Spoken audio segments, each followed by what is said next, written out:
O ano de 2021 terminou em clima de euforia no grupo mais próximo ao ex-presidente Lula. As pesquisas estavam e seguem amplamente favoráveis ao petista. Mas a notícia que realmente surpreendeu a todos foi o avanço da costura para que o ex-governador de São Paulo, Geraldo Alckmin, seja escolhido como candidato a vice. O êxito dessa primeira etapa de conversas foi coroado com um evento público no final de dezembro. O Alckmin deixou o PSDB, ele ainda não tem partido filiado, ele vai se filiar a um partido político, eu não sei qual é o partido que ele vai se filiar, e quem vai dizer se a gente pode se juntar ou não é o meu partido e o partido dele. Então nós temos que ter paciência, nada acontece para o vice antes de acontecer para o presidente. Então primeiro nós temos que definir quem vai ser a presidenta, quando vai ser. Pois é, esse movimento avançou rapidamente e antecipou a conversa sobre o como vai ser. E o PT acelerou o passo justamente na sensível agenda econômica, o que deixou Alckmin e o mercado em alerta. Alckmin reagiu com preocupação após os petistas falarem em revogar a reforma trabalhista. E o PT também sinaliza com mudanças na política de preços da Petrobras e com o fim do teto de gastos. E lembra da chamada Carta ao Povo Brasileiro, assinada por Lula há 20 anos, no momento de tensão na eleição de 2002? O pré-candidato do PT, Luiz Inácio Lula da Silva, antecipou hoje pontos do programa econômico que vai adotar se for eleito presidente da República. O anúncio foi feito num momento de turbulência no mercado financeiro, que, segundo analistas internacionais, é provocada por incertezas no quadro eleitoral. Agora, algo do tipo também está fora dos planos. A agenda econômica defendida pelo PT pode afastar Alckmin da chapa de Lula e dificultar o apoio de políticos de centro? Qual é a estratégia do partido nesse momento? E o que se espera do ex-presidente diante da pressão dos grupos mais à esquerda em seu próprio partido?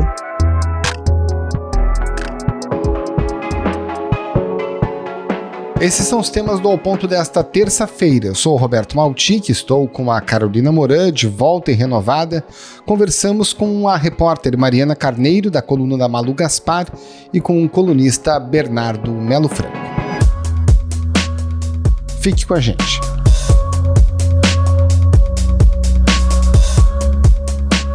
Mariana Carneiro, o ex-presidente Lula vem sinalizando que gostaria de ser como vice na chapa dele à presidência, Geraldo Alckmin, ou algum nome do setor produtivo, né? Mas agora a presidente do PT, Gleisi Hoffmann, disse que não vai ter outra carta ao povo brasileiro, que o Lula não vai atender o que ela chamou de mimimi do mercado. Você conversou com a Gleisi, qual é a postura hoje do PT a respeito desse possível arco mais amplo de alianças e o que isso implica, claro, numa plataforma econômica de campanha que tem que abarcar todos esses possíveis aliados? Olha, a gente tem que lembrar um pouco o momento político dessa fala da Gleisi agora. O PT está, nesse momento, tentando fazer um arco de alianças à esquerda, formando uma federação com o PSD e tentando atrair outros partidos de esquerda para consolidar a candidatura do Lula nesse espectro político. Então, portanto, esse tipo de afirmação fala muito bem ao PSOL, ao PCdoB, a partidos que estão gravitando em torno do PT, já sinalizaram apoio ao Lula, mas ainda não formalizaram uma união estável, digamos assim, para a eleição. Então, tem isso. E tem também uma preocupação que o Lula já expressou e a própria Gleisi também, com o que seria um pós-eleição do Lula. Eles estão interessados em formar uma ampla bancada de deputados federais que possa dar maioria ao governo, um eventual governo Lula, se ele for eleito, a partir de nomes de deputados que venham desse espectro, desse campo político. Então, tem um interesse, portanto, de formar um grande grupo de apoio ao Lula à esquerda. Então, eu entendo que parte desse movimento da Gleisi, do PT, de outras lideranças nesse momento, é muito para falar com esse povo da esquerda. Mas a gente também tem que levar em consideração uma afirmação que a própria Gleisi me deu durante a entrevista que ela me concedeu na semana passada, sobre como eles veem a eleição desse ano. Eles acham que a eleição de 2022 vai ser bem diferente da eleição de 2002, quando o PT precisou mostrar para as pessoas, para os investidores, que ele não era radical, que ele não ia quebrar contratos. Ela agora entende que a eleição é de posicionamento ideológico. Isso, em parte, decorre de uma leitura de que o Bolsonaro levou para o extremo a política. Então, você tem que se posicionar muito claramente sobre o que você entende sobre o que é democracia, sobre o que você entende do que você tem que defender na economia, que é algo bastante diferente do que foi em 2002, ali, quando o Lula tentou agregar pessoas completamente diferentes para, enfim, formar uma maioria para chegar ao poder. Agora, Mariana, ainda no tema econômico, né? O Lauro Jardim informou recentemente que o programa econômico do Lula vai ser elaborado por um grupo de economistas e que o presidente deixa claro que ninguém fala por ele, Lula, em relação a esse tema.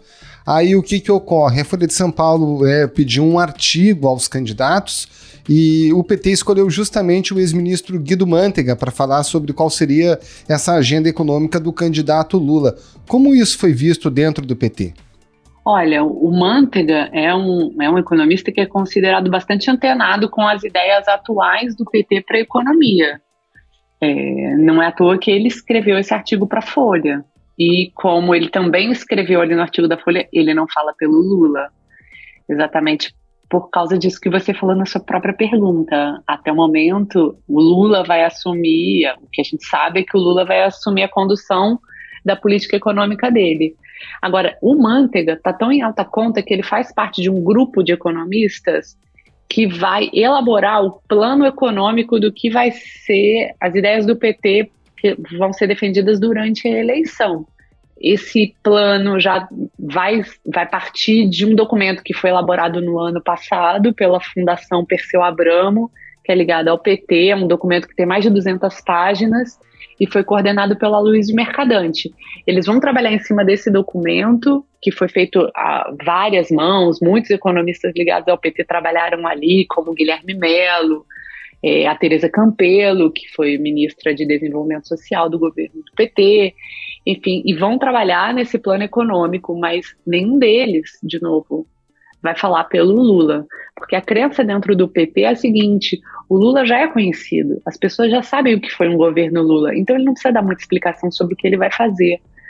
Por isso que eles dizem também que não vai ter carta ao povo brasileiro, como teve em 2002, porque o Lula já fez um governo de certa maneira que foi bom até para o mercado financeiro, então eles acham que não precisam dar muita satisfação. Agora, Mari, esse artigo do Mantega, ele é bem amplo, assim, ele fala de reforma tributária, fala de programa de investimentos, mas tem um trecho específico em que ele diz assim, que para enfrentar a situação desafiadora do país, né, as forças democráticas deverão elaborar um programa de desenvolvimento econômico e social para a reconstrução do país. Então, de certa forma, é um texto que abre espaço ali para outras contribuições. Já a Gleice Hoffmann, presidente do PT, ela vai um pouco além desse texto do Mantega, né? Ela fala em pontos muito específicos, alguns você já citou, como a questão da reforma trabalhista. Qual é a agenda econômica hoje defendida pelo PT e até que ponto ela se confunde com o que será o programa de governo do Lula, que é elaborado, como você disse, por um grupo de economistas?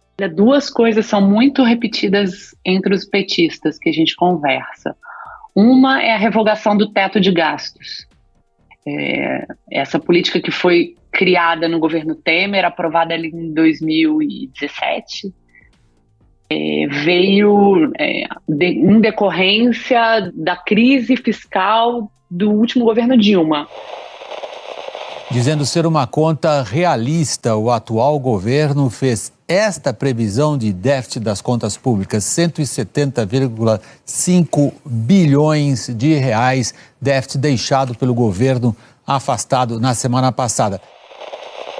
E que se chegou à conclusão, e havia um consenso, inclusive social, de que naquele momento era preciso controlar o aumento dos gastos do governo. Agora o PT está dizendo que o teto de gastos já está desmoralizado pelo governo Bolsonaro. E, de fato, o governo Bolsonaro fez um monte de despesas fora do teto de gastos. O próprio Auxílio Brasil, que eles lançaram para suceder o Bolsa Família, que começa a operar esse ano, emendas parlamentares, está tudo fora do teto de gastos esse ano. Então, eles estão partindo do pressuposto de que o teto de gastos já está em descrédito e, portanto, revogá-lo seria mais do que natural para um partido que sempre foi crítico a essa política. E a segunda coisa, que também é muito consensual dentro do PT, é a política de preços da Petrobras. Eles acham realmente que a política de preços tem provocado um aumento da gasolina no mercado interno acima do que seria desejável e que ela não pode continuar.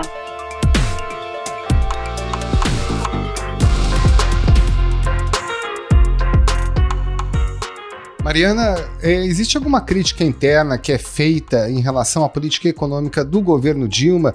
A gente sabe muito bem o que aconteceu, né, antes do impeachment, nos primeiros 2 anos do segundo mandato. A economia realmente degringolou, ela perdeu o controle fiscal. Como isso tem sido visto dentro do PT? Olha, a visão dentro do PT é um pouco dúbia. Ao mesmo tempo que tem gente do PT que fala, não, a gente apoia a Dilma, ela foi uma vítima de um golpe, como eles chamam, um impeachment, e de que, na verdade, os erros econômicos cometidos no governo dela decorrem do fato dela ter nomeado como ministro da Fazenda o Joaquim Levy, que é um economista liberal, tão liberal que depois foi trabalhar no governo Bolsonaro para o Paulo Guedes, até que ele foi demitido pelo Bolsonaro, né, que descobriu que o liberalismo também não serve muito bem para ele. Joaquim Levy pediu demissão do cargo ontem, um dia depois de ter sido criticado publicamente pelo presidente Jair Bolsonaro. Mas o que também a gente assiste dentro do PT é uma visão um pouco de distanciamento da Dilma. Eles acham que trazer muito a Dilma para a campanha pode ser uma fraqueza aí, porque exatamente expõe essa parte mais desastrosa da economia. 2015 e 2016 foram anos de uma recessão brutal na economia, né? Por erros de política econômica. Mariana Carneiro, muito obrigado mais uma vez pela sua participação aqui no Ao Ponto. Um abraço e um bom trabalho. Obrigada, Mariana. Até a próxima. Obrigada, gente.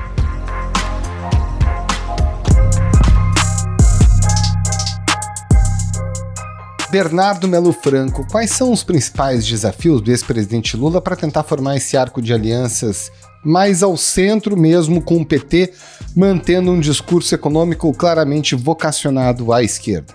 Olha, Maltic, o primeiro objetivo do Lula nessa pré-campanha, essa fase pré-eleitoral, foi de atrair um vice para sua chapa, um vice que dialogasse com isso que se chama comumente de centro, mas que, na verdade, a gente está falando mais de uma centro-direita ou de uma fatia da sociedade que não costumava votar no PT. O Lula conseguiu, aparentemente, já resolver isso ao fazer um convite ao Geraldo Alckmin, que passou 33 anos no PSDB, que foi adversário dele em várias campanhas e que topou fazer esse papel de vice. Por aqui, o ex-presidente Lula participou de um jantar em São Paulo, organizado pelo Grupo Prerrogativas. Foi o primeiro encontro público entre Lula e Alckmin desde que eles começaram a discutir uma possível aliança. Então, o que a gente está vendo agora é uma discussão não sobre qual será a chapa do Lula, e sim sobre em que partido que o Geraldo Alckmin deve estar para disputar essa eleição ao lado do ex-presidente. Os aliados do Lula dão praticamente como certo que o Alckmin será vice, seja no PSB ou em outra legenda. E o PSB, que vinha como favorito para fazer esse papel, para fazer essa dobradinha eleitoral, ele veio se distanciando por uma questão de briga de palanques estaduais. Basicamente, é disso que se trata. Essa negociação do PT com o PSB, ela começou no ano passado, sendo intermediada pelo Márcio França, que foi governador de São Paulo, era vice do Alckmin, assumiu ali um mandato tampão em 2018, não conseguiu se reeleger, mas agora quer ser candidato novamente em 2022. E o Márcio França, para costurar esse acordo, pediu o apoio do PT à candidatura dele em São Paulo. O problema, Maltic, é que o PT não tem o menor interesse em abrir mão de uma cabeça de chapa no principal estado do Brasil. Entre outras razões, pelo fato de que, saindo ao disputa, as pesquisas mostram hoje que quem assume a dianteira é o petista Fernando Haddad, com alguma folga. E o Márcio França fica lá atrás num pelotão intermediário. Então, o que os petistas dizem é que eles não têm nenhum motivo para abrir mão dessa cabeça de chapa, no estado que, além de ser o berço eleitoral do partido, é o estado mais rico da federação e o estado com o maior colégio eleitoral do Brasil. Então, o PT não está disposto a abrir mão de São Paulo em nome dessa aliança para o PSB. E aí pode ser que o Geraldo Alckmin acabe sendo convencido a disputar a eleição como vice, mas a bordo de um outro partido. E aí pode ser o PSD do Gilberto Kassab, ou como também pode ser uma legenda menor, como Partido Verde, como Solidariedade, do deputado Paulinho da Força. Mas você acha, Bernardo, que a tal federação que vinha sendo costurada do PT com o PSB ainda é viável? Olha, Carol, eu conversei hoje com um dos principais articuladores do ex-presidente Lula para saber em que pé que andava essa negociação com o PSB. E ele me resumiu a coisa nos seguintes termos. Disse o seguinte, olha, o PSB pediu para a gente 3 coisas: a vice-presidência, a federação e o apoio a candidatos a governador em 5 estados. E o PT topou a vice-presidência, a federação e 4 estados. Então, o problema hoje não está localizado na federação, está localizado exatamente no estado de São Paulo, onde o PT tem o Fernando Haddad e o PSB reivindica o apoio ao Márcio França. Agora, é importante a gente explicar para o ouvinte o que é a federação, afinal, né? A federação foi uma invenção que os políticos tiveram agora no final do ano de 2021 para fazer uma espécie de substituto ali da antiga coligação partidária. A coligação proporcional ela foi proibida nas eleições a partir desse próximo ano de 2022, quer dizer, ela não vai mais ser permitida. Então isso significa que muitos partidos médios e pequenos vão ter dificuldade de eleger deputados e de sobreviver à chamada cláusula de barreira. Esse é o caso do PSB. Então interessa muito mais ao PSB fazer a federação com o PT, que é um partido maior, do que o contrário. Quer dizer, do ponto de vista dos petistas, a federação não é algo vantajoso. Ela sairia como uma concessão para ter o apoio ao Lula na disputa presidencial. Agora, se a federação não sair, certamente os petistas não vão ter muita tristeza em razão disso.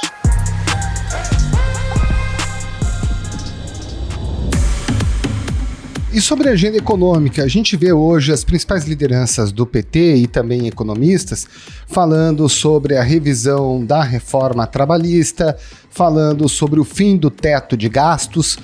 Em que medida que esse discurso, que está muito mais voltado à esquerda, pode prejudicar inclusive esse namoro com o Alckmin e uma aproximação com esses partidos de centro, ou mesmo com um eleitorado mais de centro-direita? Olha, Maltic, com o Alckmin e com os partidos de centro, eu acho difícil que essa discussão tenha alguma influência. Quer dizer, o Alckmin já parece suficientemente convencido a pular no barco do Lula, e os partidos estão mais preocupados com a sua própria sobrevivência, com os palanques estaduais, do que com a discussão do programa econômico.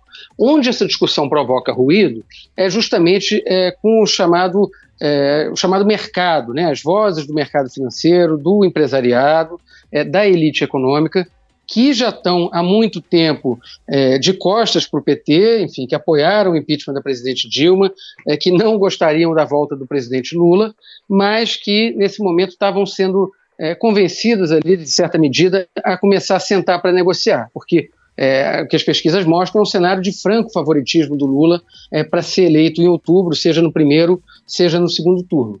Então, na verdade, o que a gente viu nessa virada de ano foi esse debate econômico, essa polêmica econômica que estava prevista para mais para frente, ela ser antecipada. Basicamente por causa daqueles artigos que os coordenadores de algumas campanhas ou economistas ligados aos candidatos publicaram na Folha de São Paulo. O artigo do PT, ele foi assinado pelo ex-ministro Guido Mantega, que por si só é uma figura que causa um certo arrepio no mercado financeiro, né? Existe muita má vontade de parte a parte ali entre o Mantega e o mercado, embora o Mantega tenha sido o mais longevo dos ministros da Fazenda desse período republicano e não tenha tido no governo uma relação extremamente conflituosa. Mas o fato é que ele saiu muito carimbado como sendo um dos formuladores daquela chamada nova matriz econômica, que é apontada pelos economistas liberais como a causa da recessão de 2015 e 2016. Nós estamos com pouco crédito e o crédito está escasso. Então, quem teme a volta dessa agenda mais intervencionista na economia, viu no artigo do Guido Mantega um sinal de que o PT pode novamente tomar esse caminho caso o ex-presidente Lula seja eleito em 2022. quando a Gleice Hoffmann fala, o Lula não vai atender o mimimi do mercado, enfim, e fala de uma série de pautas antigas do PT, ela faz um aceno ao eleitorado mais tradicional do Lula, mas que não necessariamente vai estar 100% refletido num possível programa econômico, né? O Lula ainda é maior que o PT. Olha, com certeza, o Lula é maior que o PT, é só a gente olhar as pesquisas, o que acontece quando o Lula é candidato, o que acontece quando qualquer outro petista é candidato. E o Lula, Carol, durante os 8 anos de governo dele, ele sempre se notabilizou por jogar um pouco na ambiguidade, jogar numa certa dialética. Quer dizer, ele montou uma equipe ministerial com pessoas que pensavam de forma diferente e que muitas vezes levavam essa divergência a público, para que depois ele acabasse arbitrando por um lado ou pelo outro. O Lula fez isso, por exemplo, no primeiro mandato, com o Antônio Palocci, numa posição muito fiscalista contra o José Dirceu, que era o chefe da Casa Civil e que defendia mais gasto público. Depois o Lula fez isso naquelas disputas entre o Ministério da Agricultura e o Ministério do Meio Ambiente, na época comandado pela Marina Silva. Essa é a forma que ele sempre usou para governar, quer dizer, ele bota os seus auxiliares defendendo posições divergentes e depois toma uma decisão. É muito diferente do que faz o Bolsonaro. O Bolsonaro não admite descanso na sua equipe, né? Ele não admite discordância, não admite que nenhum ministro exponha posições contrárias às posições dele. Ele não aceita essa discussão em público. E o que o Lula fazia era, enfim, deixar as ideias decantarem na opinião pública para depois escolher aquela que ganhava mais força. Aliás, isso não é uma decisão, uma invenção do Lula, né? O ex-presidente Fernando Henrique governou da mesma forma.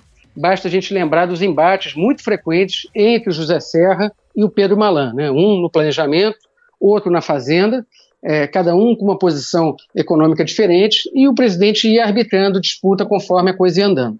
Sobre o que diz a Gleice Hoffmann, Carol, tem um ponto importante aí. Havia uma certa torcida da parte do mercado financeiro, de vozes da elite econômica, de que o Lula fosse candidato em 2022 beijando a cruz do mercado, ou seja, defendendo a continuidade das políticas que têm sido adotadas desde o governo do presidente Michel Temer. Agora, é muito improvável que isso aconteça. Primeiro, porque essas posições elas são historicamente combatidas pelo Partido dos Trabalhadores. E segundo, pelo fato de que o Lula ele tem uma liderança tão grande hoje nas pesquisas que ele não se sente obrigado a negociar tanto para apresentar a sua candidatura. Ou seja, ele não precisa abrir mão tantos princípios, de tantas ideias do partido dele para disputar a eleição, se ele já é favorito com a sua visão política e econômica atual. Então, a favor do Lula, tem um descontentamento muito grande da opinião pública e da classe política com baixo crescimento desses anos de Bolsonaro, né? O presidente Bolsonaro deve encerrar o seu mandato com uma média de crescimento de 0,5% do PIB por ano, que é muito pouco, né? A economia praticamente estagnada. Enfim, o país está, nesse momento, num quadro de recessão técnica, com aumento da fome, aumento da pobreza e aumento do desemprego. Então, nessa conjuntura, fica mais fácil para o PT propor um programa econômico alternativo, ou propor o contrário do que vinha sendo feito de 2016 para cá. E aí tem alguns pontos nos quais eu acho difícil que o PT venha a adotar posições mais simpáticas ao mercado financeiro. Vamos lá. Primeiro deles, política de preço da Petrobras. O PT, desde sempre, afirma ser contrário à política de preço atual, que é de deixar o combustível oscilar conforme o mercado internacional. Então, isso praticamente certo que vai ser mudado caso o Lula se eleja em 2022. Segundo ponto, a reforma trabalhista. O PT sempre foi contrário a essa reforma feita no governo Temer, e que o que os petistas argumentam é que foram reduzidos direitos, foram reduzidas garantias, e o resultado não foi a queda do desemprego. Pelo contrário, o desemprego aumentou na contramão das promessas que eram feitas pelo governo Temer. Então, tem aí um trunfo também para mexer nesse ponto. E o terceiro ponto é o teto de gastos. Agora, o teto de gastos, se a gente olhar bem, ele já vem sendo desrespeitado, ignorado pelo próprio governo Bolsonaro, né? Isso foi, inclusive, oficializado no final do ano passado, quando o governo federal pediu ao Congresso autorização para furar o teto e pagar esse novo benefício que vai ganhar o nome de Auxílio Brasil. Então, na prática, algumas dessas questões que o Lula está prometendo mudar já foram mudadas, só que o ministro Paulo Guedes continua com o antigo discurso, como se ele estivesse ali preservando o teto, estivesse preservando 100% das reformas que vêm do governo Temer para cá. Não é bem essa a situação verdadeira. Bernardo Melo Franco, muito obrigada pela participação, bom trabalho para você. Valeu, Bernardo, um abraço. Obrigado, gente, até a próxima.